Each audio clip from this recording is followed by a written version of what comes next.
In Washington, every new administration arrives with a stack of papers and a list of promises. But what just landed on the desk of the Pentagon and the State Department isn't just another document, it's a rupture. For 75 years, a liberal internationalist consensus governed how America viewed the world. That consensus is officially dead.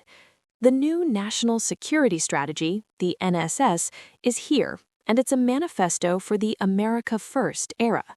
While Europe is bracing for a cold shoulder, Asia is facing a much more complex and dangerous reality. Today, we're looking at the MAGA blueprint for the Indo-Pacific.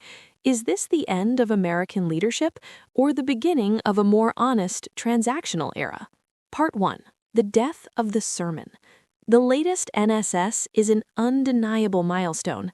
It captures the worldview of the MAGA movement, a blend of restraint, nationalism, and a total rejection of universalist missions. The document explicitly states that U.S. strategy will no longer be grounded in traditional political ideology. Instead, it's motivated by two words: America First. For years, foreign capitals grew weary of Washington's sermonizing on human rights and democracy. The new NSS pivots away from those expansive ambitions, focusing instead on domestic renewal. Part 2. Why Asia is the favorite child, for now. Interestingly, the document doesn't treat every continent the same. While the NSS scolds Europe for what it calls decadence and dependency, it treats Asia with strategic respect. Why? 1. The pivot is permanent. The Indo-Pacific is now the top U.S. priority outside the Western Hemisphere.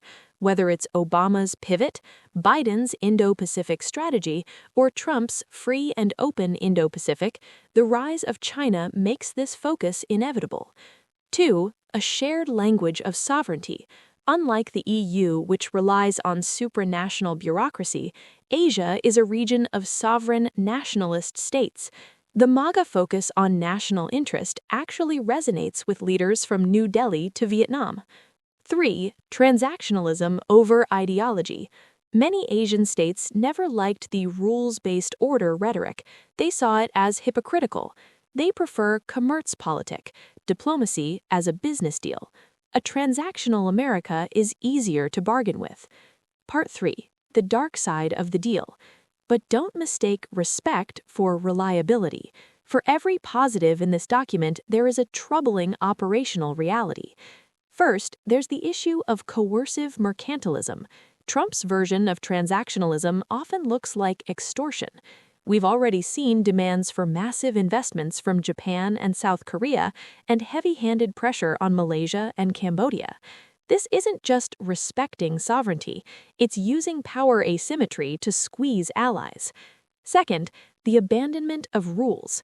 If the U.S. stops standing up for territorial integrity as a principle, as we've seen in the rhetoric regarding Ukraine, smaller Asian states worry they'll be left at the mercy of the strongest power in the neighborhood, China.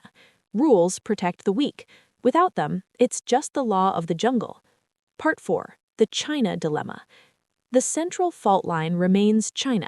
The NSS recognizes Beijing as a near-peer competitor and calls for a mutually advantageous economic relationship. But there's a massive tension here. Can the U.S. maintain military supremacy in the Western Pacific while simultaneously being deeply economically interdependent with China? As the military balance shifts in Beijing's favor, Washington is demanding that allies pay more for their own defense. The result? Strategic ambiguity is being replaced by strategic uncertainty. When the U.S. pushes back against leaders like Japan's Sanai Taikichi for linking Taiwan's security to their own, it sends a chilling signal. The U.S. wants more from its allies, but it's offering less clarity on what it will do in return. Part 5. The Self-Help Era. Europeans might be holding their breath, hoping for a return to the old Atlanticism, but Asia doesn't have that luxury.